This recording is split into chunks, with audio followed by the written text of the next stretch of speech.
ओम नमो नारायण। ओम मंगलम भगवान विष्णु मंगलम गुरुदेव मंगलम पुण्यकाक्ष मंगलाय तनो हरि।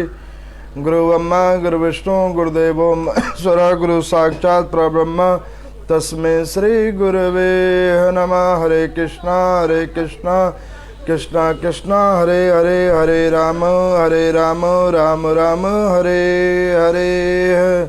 श्रीमद् भागवत गीता के 17वें अध्याय का सर्वप्रथम पहले मूल पाठन होगा, जो पद्म पुराण की कथाओं का एक भाग है। तो सर्वप्रथम पहले मूल पाठ, उसके बाद में फिर उस पाठ का व्याख्यान। महादेव जी माँ पार्वती को कहते हैं कि देवी, अब हम आपको श्रीमद् भागवत के 17वें अध्याय की अनंत महिमा बतलाते हैं, जिसको आप श्रवण करिए। एक समय एक खड़ग बाहु नाम के राजा थे, जिनका एक नौकर था जिसका नाम दुशासन था।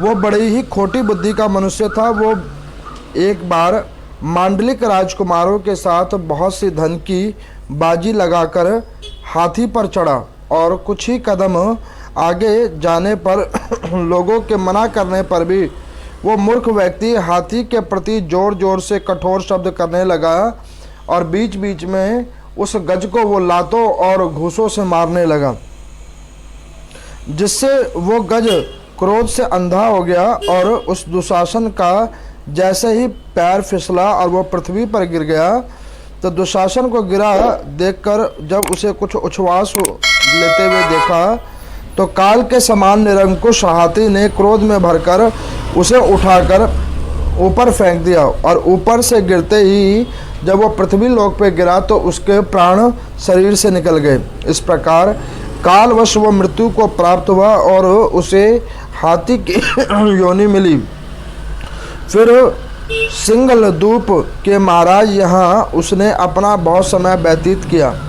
सिंगल द्वीप के राजा की महाराज खड़ग बाहु से बड़ी मैत्री थी, अतः उन्होंने जल के मार्ग से उस हाथी को मित्र की प्रसन्नता के लिए भेज दिया। एक दिन राजा ने श्लोक की समस्या पूर्ति से संतुष्ट होकर किसी कविक पुरस्कार रूप में वो हाथी दे दिया। उन्होंने 100 स्वर्ण मुद्राएं लेकर उस मालव नरेश के हाथ बेच दिया। कुछ काल व्यतीत होने पर वह हाथी यत्न पूर्वक पालित होने पर भी असाध्य ज्वर से ग्रसित होकर मरणासन्न हो गया। हाथी वनों ने जब उसे ऐसी शोचनीय अवस्था में देखा तो राजा के पास जाकर हाथी के हित के लिए शीघ्र कोई उपचार करने का बात कही। महाराज, आप उसकी अवस्था जान पड़ते हैं। उसका खाना पीना और सोना सब कुछ छूट गया है। हमारी समझ में नहीं आता है कि इसका ये क्या कारण हुआ है। फिर हाथी के रक्षकों ने के द्वारा बताए हुए समाचार को सुनकर राजा ने हाथी के रोग को पहचानने के लिए ऐसे चिकित्सक शकुल मंत्रियों के साथ उनके पदार्पण किया, जहां हाथी ज्वरग्रस्त होकर पड़ा हुआ था। राजा को देखते ही उसने ज्वर जनित वेदना को भूलकर संसार को आश्चर्य में डालने वाली वाणी में कहा कि संपूर्ण शास्त्रों के ज्ञाता, राजनीति के समुद्र, शत्रु समुदाय को परास्त करने वाले तथा भगवान विष्णु के चरणों में अनुराग रखने वाले महाराज, इन औषधों से क्या लेना है? वैद्यों से भी कुछ लाभ होने वाला नहीं है। दान और जप से क्या सिद्ध होगा? आप कृपा करके गीता के 17वें अध्याय का पाठ करने वाले किसी ब्राह्मण को बुलवाए। हाथी के कथनानुसार राजा ने सब कुछ वैसा ही किया। तदंतर गीता का पाठ करने वाले ब्राह्मण ने जब उत्तम जल को अभिमंत्रित करके उसके ऊपर डाला तो दुशासन गज योनि को परित्याग करके मुक्त हो गया। राजा ने दुशासन के दिव्य विमान पर आरूढ़ एवं इंद्र के समान तेजस्वी देखकर पूछा कि तुम्हारी पूर्व जन्म की क्या जाति थी, क्या स्वरूप था और कैसे ये आचरण हो गया और किस कर्म के कारण तुम्हारी ये हाथी की योनि में आना पड़ा। राजा के इस प्रकार पूछने पर वो संकट से छूटे हुए दुशासन विमान पर बैठे ही बैठे स्थिरता से साथ अपने यथावत समाचार कह गया कि महाराज, मैं तो आपके ही सेवक था। और तत्पश्चात मैं नरश्रेष्ठ मालव नरेश जी के यहाँ पे आया और उन्होंने मेरा इस प्रकार से आपको पुनर् दिया। और फिर ये गीता के 17वें अध्याय के जाप से ये मेरी अधम शरीर योनि से मैं मुक्त हो गया हूँ। अब आज की कथा में सर्वप्रथम मैं आपको पहले बतलाऊं, कल की कथा में मैंने आपको श्रीमद् भागवत गीता के 16वें अध्याय का पाठन कराया था। मैंने बतलाया था कि उस कथा को जो कोई दैनिक पाठ करता है तो उस जीवात्मा को नाना प्रकार की सिद्धियां प्राप्त हो जाती हैं। नाना प्रकार की सिद्धियां जब प्राप्त हो जाती है तो वह जीवात्मा अनंत अनंत सुख भोगता है। अनंत अनंत प्रकार की कामनाएं उसके समय कल्प के अनुसार पूर्ण हो जाते हैं। फिर मैंने आपको दूसरे अध्याय के अंदर में मैंने आपको श्रीमद् भागवत महापुराण की कथा सुनाई थी, जिसके अंदर में मैंने तत्वों का ज्ञान दिया था कि मानव शरीर की संरचना कैसे ब्रह्मा जी ने की और तत्वों के अंदर में उनका विवेचन मैंने किया था अपने अनुभव और पुराणों की कथाओं को पढ़ने के बाद। अब आज की कथा में श्रीमद् भागवत गीता के 17वें अध्याय का पाठन हुआ है, जिसके अंदर में माँ पार्वती को महादेव जी कहते हैं कि देवी, एक समय कल्प के अंदर में खड़गबाहु नाम के एक राजा थे, जो बड़े ही जितेंद्रिय राजा थे। उन खड़गबाहु जी के यहाँ पर एक उनका पुत्र जो दुशासन नाम का एक नौकर को रख रखा था। वो नौकर इतना मूढ़ व्यक्ति था कि वो जुआ खेलता था, दैनिक कर्म में जुआ आदियों के कर्म को करता था। तो एक बार उसने राजकुमार आदियों के साथ मिलकर उसने जुआ खेला और जुए में जब वो धन जीता, उससे उसने राजकुमार से कहा कि मुझे इस नगर के जो ये सबसे सुंदर गज है इसके ऊपर में मैंने बैठना है। जो कि वो जुए में बाजी जीता हुआ था, तो उसने कहा, तो फिर राजकुमारों ने उसे गज के ऊपर बिठाया। अब गज के ऊपर बैठने से सारे जीवात्मा इंद्र नहीं हो जाते। आपको मैं बतलाता हूं कि जिस प्रकार से सारे अश्वों के ऊपर बैठने वाला व्यक्ति अश्ववाहक नहीं हो सकता, सारे गजों के ऊपर बैठने वाला व्यक्ति इंद्र नहीं हो सकता, सारे देव स्थलों के अंदर में जाकर नाना प्रकार का पाठन कृत्यक्रम करने से भी व्यक्ति विद्वान और ब्राह्मण नहीं हो सकता। ये तो जो प्रभु की इच्छा अनुसार जिसको जो कार्य दिया है वो उसी अनुरूप हो सकता है। अब यहाँ पर उस व्यक्ति ने क्या किया कि गज के ऊपर बैठा, पहली बार जीवन में गज के ऊपर बैठा था, नाना प्रकार के उसके अंदर में उमंगें जगी। अब उसने क्या किया कि उस उमंगों को जागृत करके उस गज के ऊपर जब वो बैठा तो गज को उसने चाहा कि मैं इसे दौड़ाऊं, इसको अपने रूप करके अनुरूप करके इसको मैं दौड़वाऊं। लेकिन आपको पता है ना कि सबसे मूढ़ी अगर कोई पशु है तो वह है गज, जो अपने मन से कार्य करता है, वो किसी की नहीं सुनता। अब ये बार बार गज को कहने लगा और अंत में इसने गज को कई बार मुक्का मारा, कई बार लात मारी, क्रोध किया। अब जब इसने ऐसे कई बार ऐसे घृणित कर्म किए तो वह गज को क्रोध आया और गज ने इसको अपने पीठ पे से नीचे फिसलकर गिर दिया। जो ही ये गज के पीठ के ऊपर से फिसलकर जमीन पर गिरा तो गज ने इसको अपनी सूंडी के अंदर बांधकर इसको पवन वेग से ऊपर फेंका और जो ही ये नीचे गिरा तो ये मृत्यु को प्राप्त कर गया।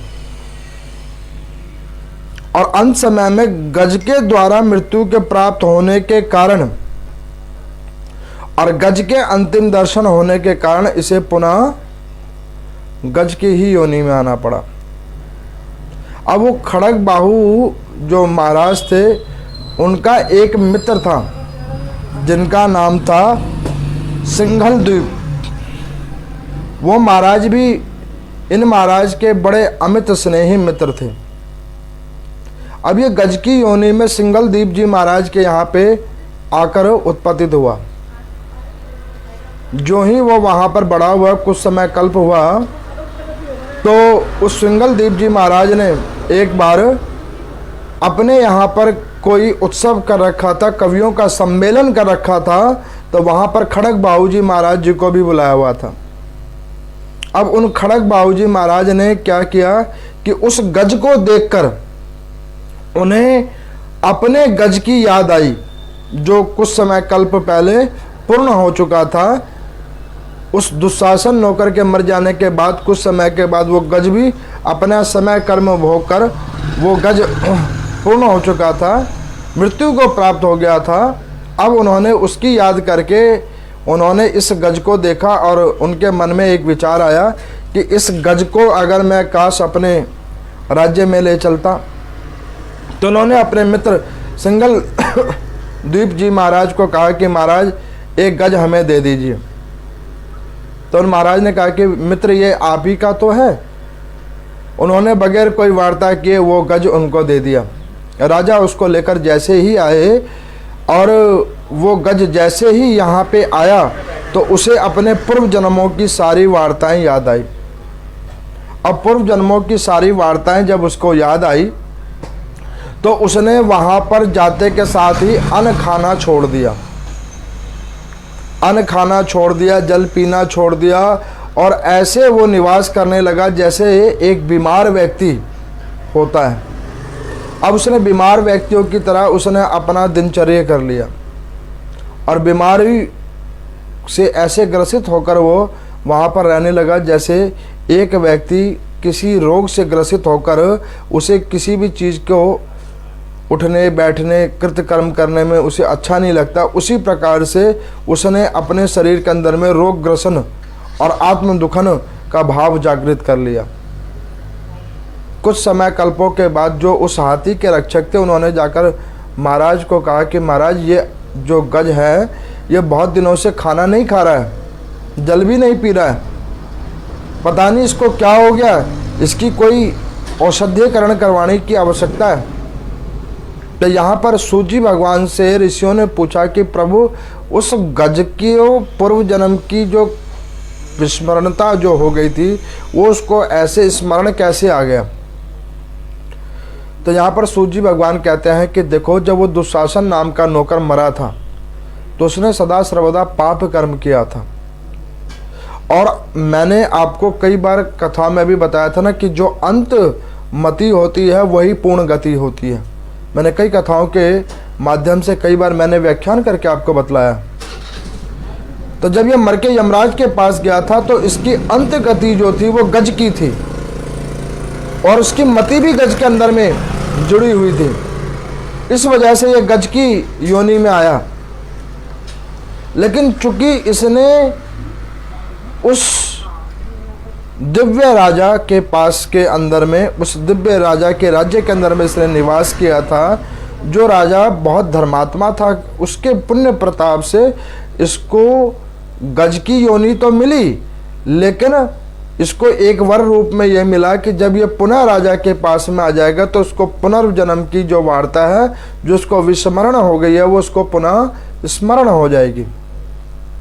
अब इस प्रकार से राजा जब उसके पास में गए अपने मंत्रियों और वैद्यों को लेकर, तो उस गज के आगे जैसे ही गए तो वो वैद्यों ने जैसे उपचार करना प्रारंभ किया तो वो गज उठा और बोलने लगा कि महाराज, हे प्रतापी धर्मात्मा महाराज, मुझे ना तो अन्न की ज़रूरत है, ना ही जल की ज़रूरत है, और ना ही मुझे किसी औषधि और वैद्य की ज़रूरत है, और मुझे अगर ज़रूरत है तो केवल एक विद्वान ब्राह्मण की ज़रूरत है जो आकर मुझे श्रीमद् भागवत गीता के 17वें अध्याय का पाठन सुना दे। जब इस प्रकार से उसने राजा को कहा तो राजा बड़े विस्मित हुए कि गज मानवों की भाषा कैसे बोल रहा है। तो जो वहाँ पे खड़े मंत्री जन थे तो उन्होंने कहा कि महाराज ये गज अगर बोल रहा है तो ऐसे विद्वान ब्राह्मणों को बुलवाओ और इसके कथनानुसार कर्म करवाओ। तो राजा ने विद्वान ब्राह्मणों को बुलवाया और वहाँ पर में श्रीमद् भागवत गीता के 17वें अध्याय का पाठन करवाया, और पाठन करवा के अभिमंत्रित जल उस गज के ऊपर में दिया। तो उस गज के शरीर की अधम योनि छूट गई और वो दिव्य विमान पर बैठकर जब जाने लगा तो राजा ने उसको पूछा कि अरे भैया, तुम जा रहे हो, तुम थे कौन, तुम्हारे पूर्व जन्म की कथा मुझे कहो। तो वो कहने लगा कि महाराज, मैं आपका वही नौकर हूँ, मैं आपका वही नौकर हूँ जिसको आपके यहाँ पर आपके पुत्रों के द्वारा मैंने इस अधम योनि को प्राप्त किया था कुसंग करके।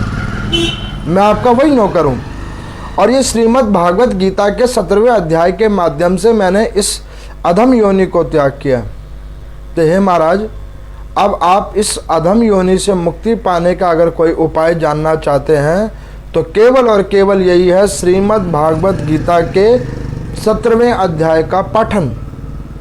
यहाँ पर सूत जी भगवान कहते हैं कि अगर मान के चलो हम कोई पशु पालते हैं, गौ पालते हैं, कोई श्वान पालता है, कोई और पालता है, तो शास्त्रों में वर्णित है अगर वो मरणासन्न हो जाए तो उसके आगे में श्रीमद् भागवत गीता का 17वें अध्याय का पाठन करके उसके ऊपर अभिमंत्रित जल डाल दिया जाता है तो वो उस पापी योनि से मुक्त होकर मुक्त हो जाता है।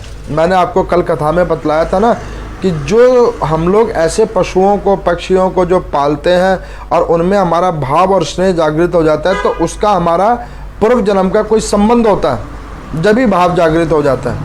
जैसे कि मान के चलो कोई घर में एक कुत्ता पालता है,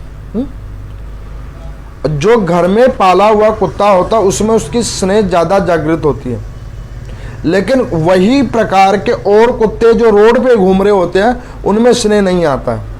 क्यों नहीं आता है? क्योंकि जो घर में पाला हुआ कुत्ता है उसका आपसे कोई संबंध है जो उसके अंदर में आपको स्नेह जागृत करता है। देखो एक और मैं आपको बतलाता हूँ बात। एक माता पिता का अपना बच्चा, फिर दूसरी जगह भाई के बच्चे, फिर मित्र के बच्चे, बहन के बच्चे, संबंधियों के बच्चे। अब इतने सारे जब बच्चे होते हैं तो उन माता पिता का स्नेह वात्सल्य दिखाने के लिए तो सबके साथ सम्मान होता है, लेकिन अति स्नेह केवल अपने ही संतान से होता है। तो ये तत्व है। तो यहाँ पर सूत जी भगवान करते हैं कि जो कोई व्यक्ति ऐसे 17वें अध्याय का पाठन करके अपने ऐसे स्नेही जनों की मुक्ति का माध्यम ढूंढते हैं तो उनका भी मुक्तिकरण हो जाता है। अब यहाँ पर मैं आपको दूसरी कथा की ओर लेकर चलूँ, श्रीमद् भागवत महापुराण की ओर, जो जिसका 6ठम दिवस की कथा है। कल मैंने आपको मूल तत्वों के बारे में बतलाया था। अब जब मूल तत्वों का विवेचन हो गया तो महाराज परीक्षित ने गुरुदेव भगवान सुखदेव जी से पूछा कि प्रभु, ये मूल तत्वों के बाद में भी व्यक्ति के अंदर में इतनी पाप कर्म की अभिलाषा क्यों हो जाती है, जब उसको बतला दिया गया है कि 144 प्रकार के पाप कर्म हैं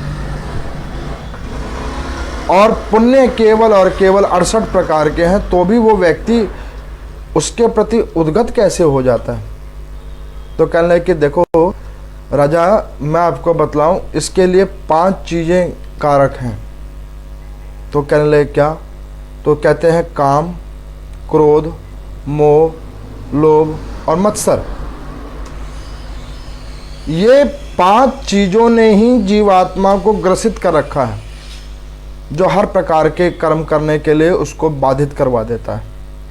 तो कहने कि महाराज, आपने अभी बतलाया कि व्यक्ति को वेदों और पुराणों और शास्त्रों और ऐसे धर्म प्रवेताओं व्यक्तियों के द्वारा भी बीच बीच में ज्ञान की अनुभूति होती है, लेकिन उसके बाद भी ऐसे कर्म क्यों करता है वो? तो सुखदेव भगवान कहने लगे कि राजा परीक्षित, मैं तुम्हें बतलाऊं, वैसे तो तुम भी पांडु नंदन हो, पांडवों के ही वंशज हो, उन्हीं की तुम संतान हो, लेकिन उसके बावजूद तुम्हारे को श्राप कैसे लग गया? तुम्हारी तो भगवान ने उदर के अंदर भी रक्षा की थी, फिर भी तुम्हें ऐसा श्राप क्यों लग गया? उस समीक ऋषि का श्राप तुम्हें कैसे लग गया? तो कहने लगे कि महाराज हाँ, ये बात तो है। तो उन्होंने कहा कि इसी को कहते हैं कर्म बंधन। तो कहने लगा कि गुरुदेव भगवान मुझे कृपा करके ये बतलाइए कि इस कर्म बंधन का सबसे पहला चरण क्या है। तो कहने लगे मोह। काम क्रोध मत्सर तो सब कोई जानते हैं, लेकिन एक मोह व्यक्ति को सब कर्म करवा देता है। तो कहने लगे कि गुरुदेव भगवान ऐसी मोह में क्या होता है जो व्यक्ति उस मोह के पीछे सारे कर्म करने को तैयार हो जाता है। तो कहने लगे कि देख राजा, अब मैं तुझे एक और प्रसंग सुनाता हूँ जिससे तेरे को ये सुनकर विचार हो जाएगा कि मोह से व्यक्ति कैसे सारे कर्म करने को उद्गत हो जाता है। अब देख राजा, मैं तुम्हें बतलाता हूँ कि एक नगर के अंदर में एक बड़े विद्वान गुरुदेव भगवान थे, गुरुजी थे, बड़े ज्ञानी थे, विलक्षण स्वभाव वाले गुरुदेव थे। अब ऐसे गुरुदेव भगवान जो विलक्षण स्वभाव के थे, तो उनका एक शिष्य था। तो वो शिष्य दैनिक रूप में गुरुदेव जी के पास आता था, उनकी कथा प्रवचनों को सुनता था, दैनिक रूप में जाकर उस आश्रम में सेवा भाव करता था और पूजा पाठ करता था। एक बार वो कुछ हफ्तों के लिए छुट्टी पे चला गया। तो गुरुदेव ने किसी दूसरे शिष्य से पूछा कि भैया वो जो दैनिक रूप पे वो व्यक्ति आता था वो आ नहीं रहा है, वो कहाँ है? तो उन्होंने कहा कि गुरुदेव उस व्यक्ति की शादी हो रही है। तो गुरुदेव भगवान ने हंसकर कहा कि भैया अब तो वो किसी काम का नहीं है। अब ये बात तो शिष्य ने जाकर उस शिष्य को कहा। वो शिष्य ने आकर कहा कि क्यों गुरुदेव, क्या शादी करना गुनाह है? तो उन्होंने कहा कि नहीं भैया, गुनाह तो नहीं है, लेकिन जब व्यक्ति ऐसे ग्रस्त आश्रम में आ जाता है तो कई कर्म बंधनों में फंस जाता है, जंजालों में फंस जाता है, तब फिर वो किसी काम का नहीं रह जाता। अब उसने गुरुदेव भगवान की वो बात सुनी, पुनः फिर वो आया आश्रम में। इतने में फिर बीच में उसकी शादी हो गई, स्त्री हो गई। फिर वो छुट्टी पे थोड़े दिन के लिए चला गया। गुरुदेव भगवान ने फिर किसी शिष्य को पूछा कि भाई वो फिर एब्सेंट हो गया? उन्होंने कहा कि हाँ वो फिर एब्सेंट है, उसकी शादी हो गई है ना, तो वो कहीं गया होगा, घूमने के लिए गया होगा, कहीं गया होगा। तो गुरुदेव भगवान ने कहा कि बेटा अब तो वो जाल में फंस गया है। अब उस शिष्य ने जाकर उस व्यक्ति को बोला कि भगवान कहते हैं, गुरुदेव भगवान कहते हैं कि बेटा तू तो अब जाल में फंस गया है। अब उसने और उसकी स्त्री ने सुना। अब स्त्री ने कहा कि किन गुरुओं के चक्कर में पड़े रहते हो जो कभी तुम्हें फंसाते हैं, कभी जाल में घुसाते हैं, क्या क्या कहते हैं। तो वो व्यक्ति कहता कि नहीं नहीं, गुरुदेव भगवान जो कहते हैं बिल्कुल सत्य कहते हैं। मेरे को कल किसी ने एक फेसबुक पे मैसेंजर पे एक मैसेज भेजा। उस श्रद्धालु ने मुझे बोला कि पंडित जी इतनी सारी हम लोग कथाएं सुनते हैं, बहुत सारी कथाओं को श्रवण करते हैं, नाना प्रकार के कहने वाले संत महानुभाव हैं जो कथाओं को कहते हैं, लेकिन उन कथाओं को भी श्रवण करने के बाद हमारी बुद्धि क्यों नहीं ठीक होती है। तो उस व्यक्ति को मैंने, अब वो रात को उसने 10:30 बजे मैसेज किया था, और मैं तो कई बार कहता हूँ कि भैया जो भी कुछ कहना सुनना हो तो मंदिर के आवर में कहिए, क्योंकि उसके बाद तो फिर मैं किसी की भी नहीं सुनता। तो मैंने उसको तब तो कोई उत्तर नहीं दिया, लेकिन अभी मैं कथा के माध्यम से उत्तर उस व्यक्ति को दे रहा हूँ कि इतनी कथाओं को सुनने के बाद, इतने पूजा और तपों को करने के बाद भी अगर हमारे अंदर में कोई प्रभाव नहीं आ रहा है तो इसका क्या मतलब है? इसका मतलब ये है कि एक सफ़ेद चादर के अंदर में ऐसा काला धब्बा लग चुका है जो धुलने से भी नहीं धुल रहा है। वो तो वापस पुनः और पुनः हमें जब यम के पास जाएंगे और वहाँ पर जाकर उस दाग को धुलवाएंगे नरकों आदि कर्मों में जाने के बाद, तब वो श्वेत पुनः होगा। जब तक पूर्ण रूप से हमारे पाप कर्म भोगे नहीं जाएंगे तब तक ये कथा, पूजन, पाठन, तप हमारे अंदर में नहीं उतर पाएंगे। और आपको मैं बतलाऊं, फिर कोई मुझे ये कहेगा कि पंडित जी फिर वो ऐसे पूजा का फिर क्या फ़ायदा, फिर तो जब हमें यमराज के पास जाना ही है तो फिर ऐसे करने का क्या लाभ। नहीं भैया, लाभ है। लाभ क्या है? अभी आपको मैंने कई कथाओं में सुनाया कि 27 प्रकार के नरक हैं। हो सकता है कि यमराज को आपके कुछ ऐसे पुण्य कर्मों को देकर उन्हें कुछ आपके ऊपर करना जग जाए, वो थोड़े मोड़े में ही आपको छोड़ दें और कुछ ही कल्प के बाद में आपको वो मुक्त कर दें। लेकिन अगर हम लोग इन कथाओं को सुनने के बाद पूजा पाठ और नाना प्रकार के दान आदि कृत कर्मों को करने के बाद भी अगर अपने आप में सुधार नहीं कर पाए, तब तो भैया वो यमराज फिर वो 27 में घुमाएगा और उसके बाद फिर ब्रह्मा जी की कृपा से 0 से स्टार्ट होगा और फिर घूमते रहेंगे और आते रहेंगे और जाते रहेंगे। फिर ये कथा आपको सुनने के लिए जब अंतिम योनि में आओगे 88 लाख पूर्ण करने के बाद, तब आपको सुनने का अवसर मिलेगा, फिर आपको पूजा करने का अवसर मिलेगा, क्योंकि मानव शरीर सबसे अंत में मिलता है और उसके अंदर भी अगर हम प्रमाद डाल लेंगे तो हमारा बचने का कोई उपाय नहीं बचेगा।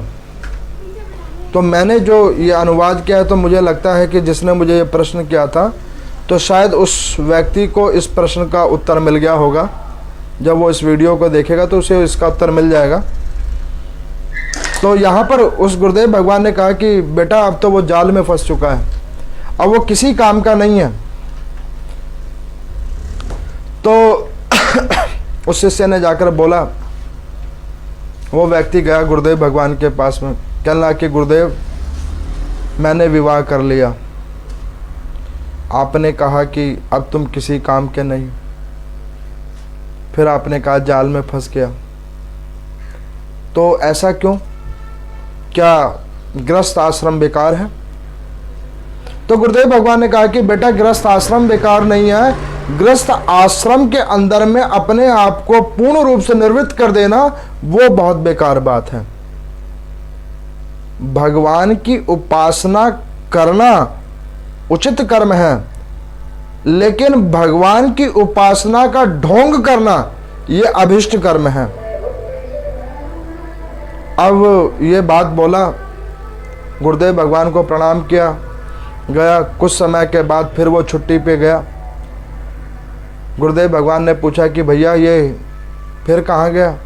कहने लगा कि महाराज आपकी कृपा से उसको एक लड़का हुआ। तो गुरुदेव भगवान ने कहा कि अब इसकी घर की जरूरत खत्म हो गई, अब जिस परिवार को उसने संजोया था अब इसकी जरूरत उससे खत्म हो गई है, अब इसे मेरी जरूरत है। इस बात को उस शिष्य ने उसको दोबारा नहीं बतलाया। क्यों नहीं बतलाया? क्योंकि वो 2 बार बतलाया तो उसका मन दुखित देखा, तो इस बार उसने नहीं बतलाया। भगवान हमें जीवन में सुधरने के 2-4 बार अवसर देते हैं कई माध्यमों से। जब व्यक्ति नहीं सुधरता है तो भगवान भी छोड़ देता है कि कोई बात नहीं, ये भोग के ही मानेगा, कोई बात नहीं। अब उस बच्चे के जन्म हुआ, उस बच्चे के जन्म के बाद में जो गुरुदेव भगवान की वो दैनिक रूप में पूजन करता था, जाता था, उनके पास आता था, कथा कीर्तन भजन आदियों का संकीर्तन करता था, अब उसने वो करना धीरे धीरे कम कर दिया। कुछ समय ऐसा हो गया कि वो देव स्थल पे जाना ही उसने बंद कर दिया। इतना बिजी हो गया वो कि उसने जाना छोड़ दिया। बहुत कल्प तक समय बीतता रहा। तो एक दिन गुरुदेव भगवान को ही उस नगर के अंदर में जाना था, तो नगर के अंदर से निकले, तो उसके घर के आगे से निकले, तो उन्होंने उस व्यक्ति को दूर से देखा। तो गुरुदेव भगवान को आता हुआ देखकर वो व्यक्ति गया और उन्हें प्रणाम करके कहने लगा कि गुरुदेव भगवान आओ, मेरे घर के अंदर में आओ। तो गुरुदेव भगवान ने कहा कि बेटा मैं तो किसी और कार्य से जा रहा था, लेकिन मैं तुम्हारे घर में अभी नहीं जा सकता क्योंकि मुझे कोई और भी कार्य है, और तुम बताओ तुम ठीक हो? तो उसने कहा कि प्रभु एक बार घर में चलो। तो उन्होंने कहा कि नहीं बेटा, मुझे जहाँ जाना है वहाँ पे परम आवश्यक कार्य है, उस कार्य को संपन्न करके अगर मेरे को अवसर मिला तो मैं तुम्हारे पास आऊँगा, लेकिन तुम बताओ तुम ठीक हो, तुम्हारा परिवार ठीक है? तो वो कहना कि प्रभु साहब आपकी कृपा से मेरा सब कुछ ठीक है, आप लोगों के आशीर्वाद से मुझे एक पुत्र रत्न भी प्राप्त हुआ है और वो बेटा बड़ा भी हो गया है और वो अपना कार्य में भी निपुण हो गया है। तो गुरुदेव भगवान ने कहा कि बेटा अब तो हरि भजन कर, अब तू इस परिवार को छोड़ दे, और अगर तू समय रहते हुए इस परिवार को नहीं छोड़ेगा तो ये परिवार तुझे छोड़ देगा। तो उन्होंने कहा कि गुरुदेव आप ऐसी क्यों बात कहते हो, अभी तो मैंने उस बच्चे की शादी नहीं की है। उन्होंने कहा कि बेटा शादी तो होती रहेगी, मैं तेरे को ये कह रहा हूं कि तू उस परिवार के अंदर तो रह, लेकिन अपने भाव उस परिवार से बाहर निकाल। मैंने पीछे एक वाक्य भी लिख के डाला हुआ था कि भाई परिवार के अंदर तो रहो, लेकिन परिवार के अंदर में इतने ना आसक्त हो जाओ कि उसकी वजह से आपकी अपनी निजी जीवन भी व्यर्थ हो जाए। तो कहना कि गुरुदेव ऐसा तो होना असंभव है। तो उन्होंने कहा कि अगर ऐसा होना असंभव है तो बेटा तू और दुख को भोगेगा, और चूंकि मैं तेरा गुरुदेव हूँ तो मेरा एक विचार था कि जिसने मेरी इतनी सेवा की, जिसने ने तुझे मेरे से प्राप्त करवाया, तो मैं तुझे एक सत शिक्षा देता हूँ कि जब तेरी ऐसी विषम हालात हो जाए तो तू एक बार मुझे याद कर लेना और मैं तेरे को उस वक्त में मुक्त करवाने के लिए आ जाऊँगा। गुरुदेव भगवान ऐसा कहकर वहाँ से चले गए। कुछ समय कल बीता, बेटे की शादी करी, अब ये थोड़ी प्रौढ़ अवस्था की ओर आ गए। अब जो बेटा बैठा है, तो यहाँ पर किसी ने पूछा कि सूर्य जी भगवान से कि गुरुदेव भगवान की कौन सी एज होगी जो उनका शिष्य प्रौढ़ हो गया। तो मैं आपको बतलाता हूँ कि वेद, गुरु और देव स्थलों की कोई आयु नहीं होती, वो आयु उनकी अनिश्चितकालीन होती है। अब यहाँ पर गुरुदेव भगवान ने क्या करा, उसको जैसा कहा था, अब वो धीरे धीरे उनको गुरुदेव भगवान की वो वाणी पकड़ में आ रही थी। घर में आसक्ति हो गई थी ज़्यादा, अब वो आसक्ति धीरे धीरे टूट रही थी। जब वो कटु वचन सुनता था पुत्र से, बहू से, आसक्ति धीरे धीरे हो रही थी। एक दिन वो दुखी होकर गुरुदेव भगवान के पास में आया कि गुरुदेव अब मेरा मन घर से टूट गया है और अब आप मुझे जो कहोगे वो मैं वो करने को तैयार हूँ। तो उन्होंने कहा कि बेटा अभी तेरा मन नहीं टूटा है, आज तेरे बच्चों ने तेरे को कुछ कहा होगा तो तू दुखी होकर मेरे पास आया है। तो ऐसे दुखी होकर आएगा तो दुखी होकर तो भगवान भी नहीं पूछते हैं, हारे हुए व्यक्ति को तो भगवान भी नहीं स्वीकार करता है। जो फूल टहनी से लगी होती है वही भगवान को चढ़ाने के योग्य होती है, जो टूट के नीचे गिर जाती है वो फिर भगवान को चढ़ाने योग्य नहीं रहती। अब ये तू टूटा हुआ फूल है और तू अब चढ़ने योग्य ऐसे नहीं है। तो कहना कि गुरुदेव फिर अब क्या करूं। तो कहने लगे कि जो फूल टूट जाए तो कोई वैष्णव जन उस टूटे हुए फूल को शुद्ध जल से शुद्ध कर दे और उस पवित्र जल से शुद्ध करके जब वो पुनः आस्था के साथ उस पुष्प को जोड़े तो वो पुनः फिर भगवान को चढ़ाने लायक हो जाती है। तो कहना कि गुरुदेव फिर ऐसा कुछ मेरे ऊपर कर दो। तो उन्होंने कहा कि कल एक तेरे को नाटक करना पड़ेगा। तो उन्होंने कहा क्या। उन्होंने कहा कि देख बेटा मैंने तेरे को योगाभ्यास करवाना सिखाया था। तो उन्होंने कहा हाँ करवाना सिखाया था। तो उन्होंने कहा कि एक काम कर, तू कल योग के माध्यम से ऐसे अचेत होकर सोना जिससे पूरे परिवार को लगे कि ये मृत हो चुका है। अब गुरुदेव भगवान की कहने के अनुसार उस व्यक्ति ने क्या किया, अपने आप को अचेत किया। प्रातःकाल घर में कोहराम मच गया, सब लोग रो रहे हैं। लेकिन वो एक दिन उसने अपनी पत्नी को बोला था कि कभी अगर मेरी ज़्यादा तबीयत बिगड़ जाए ना तो मेरे को उस समय काल में मेरे गुरुदेव भगवान को जरूर बुला देना मेरे सामने में।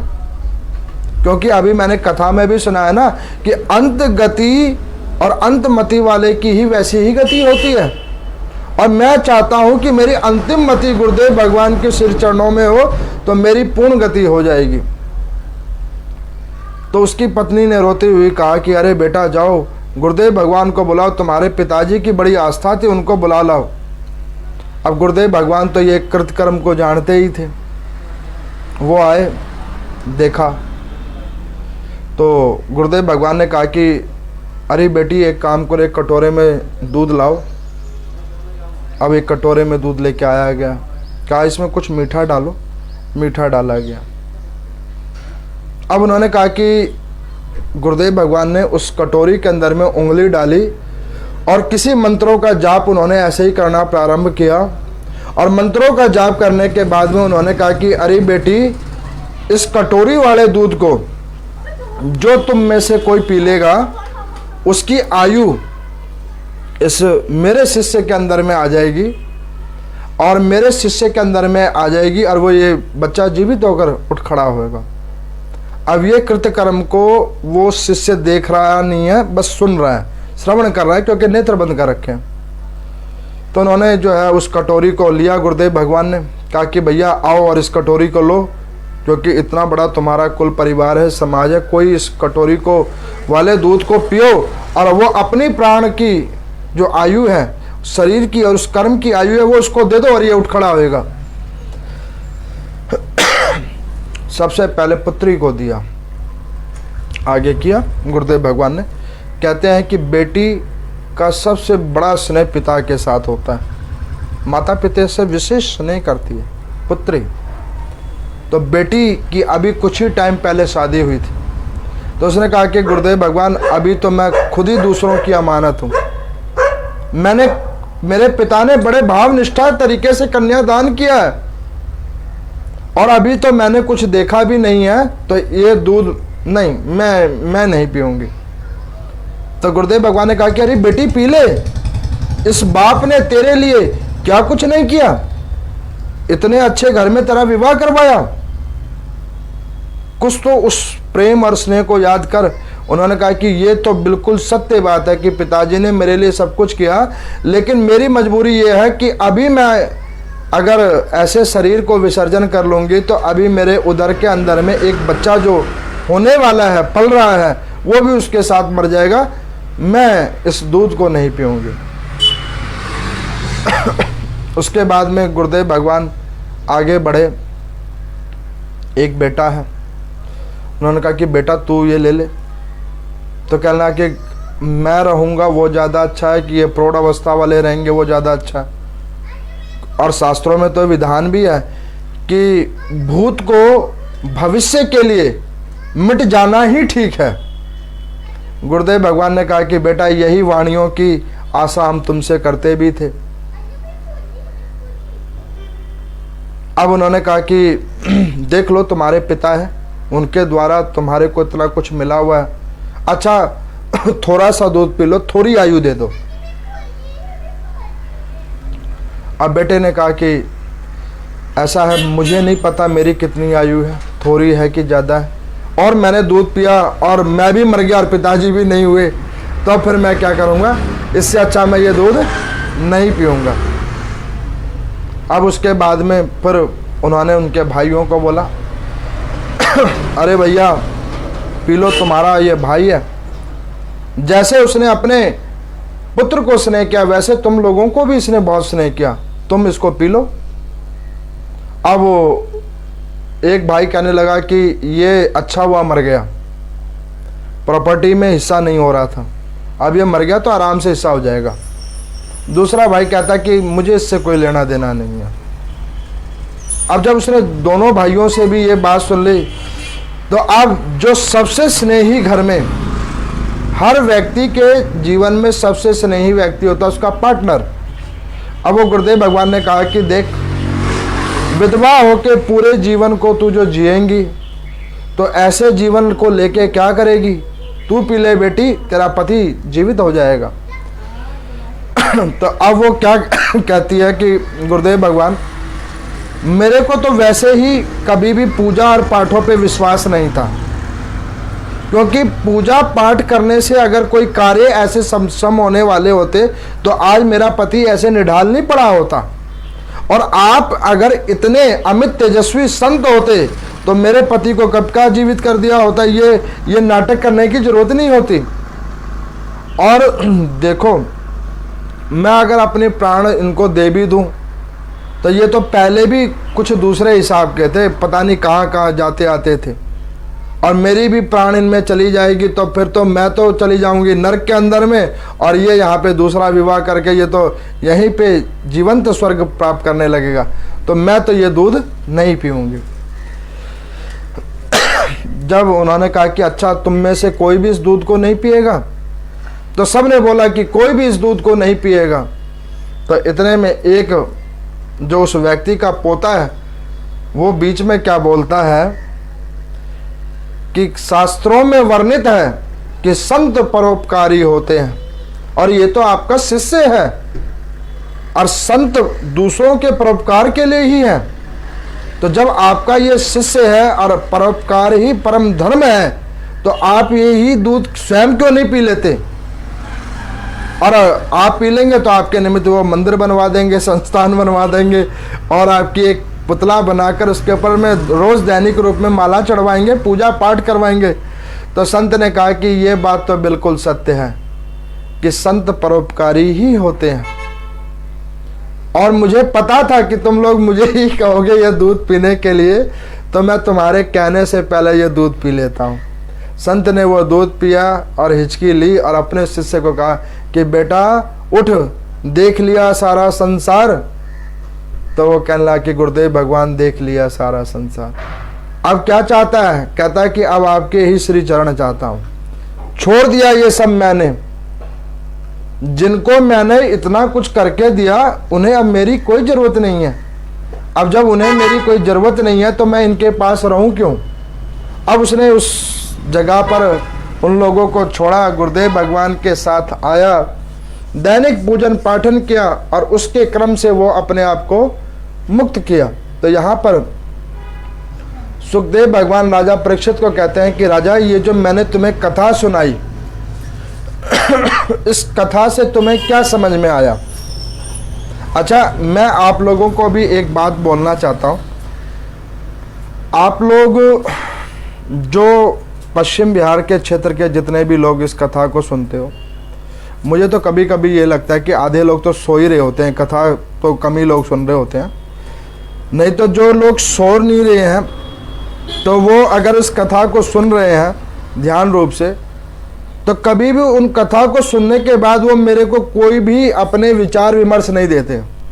तो मुझे ये लग रहा होता है कि मैं केवल कथा तो कर रहा हूँ, लेकिन आधे से ज़्यादा ऑडियंस सो ही रही है। तो ऐसा तो नहीं है ना? आप लोगों को ये कथा में नींद तो नहीं आ रही ना? और दूसरा, अगर नींद आ रही हो तो मैं ये कहूँगा कि फिर तो ये कथा मेरा कहना व्यर्थ है और आप लोगों का फिर सुनना भी व्यर्थ है।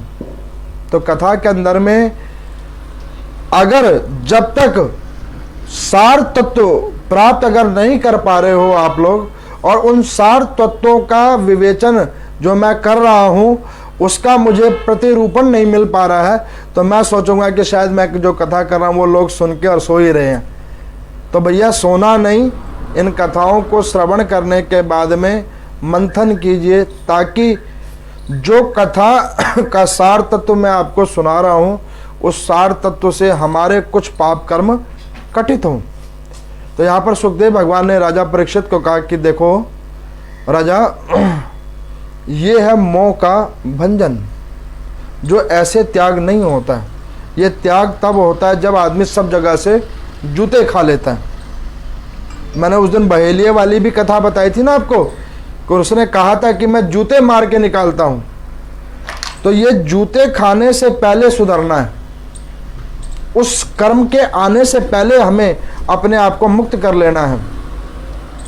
तो इस प्रकार से श्रीमद् भागवत गीता के इस 17वें अध्याय का पाठन जो मैंने आप लोगों को सुनाया, श्रीमद् भागवत महापुराण के ये 6वें दिवस की मोह निरूपण की जो कथा मैंने आपको सुनाई है, उस कथाओं को श्रवण करने के भाग से व्यक्ति के अंदर की मोह की जो कामना जुड़ी हुई है, आसक्ति जो जुड़ी हुई है, समाज, संतान और अन्यत्र जिन भी जीवों के अंदर में, तो इसका दैनिक पाठन करने के से प्रभाव से वो व्यक्ति की मोह और आसक्ति सांसारिक भौतिक संसाधनों से छूटकर देव के तरफ जाती है और वही इस अध्याय के पाठन का फल है।